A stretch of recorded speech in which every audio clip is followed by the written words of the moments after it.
বালি বিছিয়ে দেওয়া হয় তোর প্রত্যেকটা শেপ সমান হতে পারে। এটা একটু বেশি হলো, ওটা একটু কম হয়ে গেল, এই সব হ্যাঁ এই ডিজাইনটা বেশি ভাবে করি। চল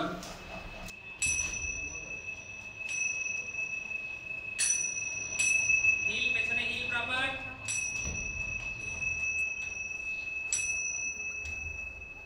হ্যাঁ এবার আমি ওই ঝোঁকটা পাচ্ছি না, এখনো তো ঝোঁকটা পাচ্ছি না, ঝোঁকটা মিসিং। যেমন ধর তাম তাম এত তো হয়েছে, ফাট যখন হচ্ছে সঙ্গে সঙ্গে ফাট করে এটাকেও নিয়ে আসা, ওই ঝোঁকটা দরকার। এটা না করলে এটা আসবে না, না বডিটা কেটে যাবে।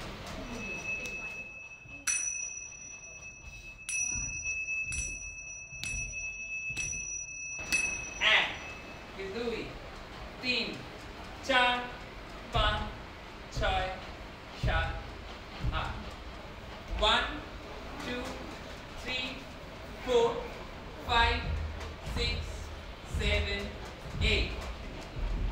তাহলে ঠিক করেছো, কম ভালো, মানে এটা স্ট্রেট হবে না, এটা এইরামি থাকবে, এটা এইরামি করবে, একটা অদ্ভুত প্যারামিটার আছে, এই লাইনটার একটা মাত্রা আছে, পুরে এসে ওপরে ওপরে মানে আমার পুরো পাটা দেখছে, এবার এই পাটাকেই দেখতে থাকবো, কাঁধের পেছন দিয়ে পাটা আমার ইম্পর্টেন্ট।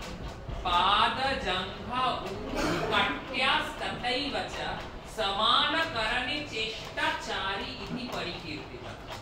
এবারে অভিনব গুপ্ত বলছে তথৈবচা শব্দ দিয়ে এটাও বোঝানো হয়েছে চারি মানে শুধু লোয়ার লিম্বস নয়, প্রয়োজনে আপারটাকেও ঘোরাতে হবে। তথৈবচা মানে এরকম ভেবো না যে চারি মানে পাথরের মতো বডিটা করে তুমি এরকম করে দেবে, তাহলে তো না কিছুই হবে না। মানে পা যখন ঘোরাচ্ছ তার সাথে আপার বডিটা দেখতে হবে, নাহলে রূপপ্রভাতিকা চারি হবে না। তো মেইনলি ফোকাস লোয়ার লিম্বস, আপার বডি তাতে একটা রিভারবারেশনের মতো চলবে। এটা ভরতমুনি সংজ্ঞা দিচ্ছে, হস্ত পাদ সমায়োগ নৃত্যস্য কারণম ভবেৎ।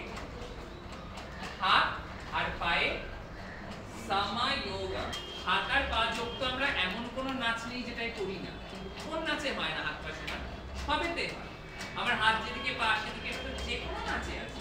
তাহলে আলাদা করে হাত পায়ের সমযোগ বলে করণ কি আলাদা বলতে চাইছে, তাহলে কি অন্য যা নাচে করছি আমরা সেগুলো করণ নয়? এবার আমি তোকে বললাম তোর হাত দুটো এরকম করে লক করে দিয়ে গাছ দেখা, কেন পাচ্ছিস না? কেন আমরা নাচে হাতটা কি প্রয়োজন একটু বুঝতে হবে। ভগবান হাত দিয়েছে বলেই নাচে এরকম ব্যবহার করছি বলে এর প্রয়োজনটা বুঝি না। হাত দুটো আমি লক করে দেবো, দিয়ে বলবো গাছ দেখা, পারবি? কেন পারছিস না বলতো? কারণ আমাদের হাত বাকি বডিটাকে অপারেট করায়।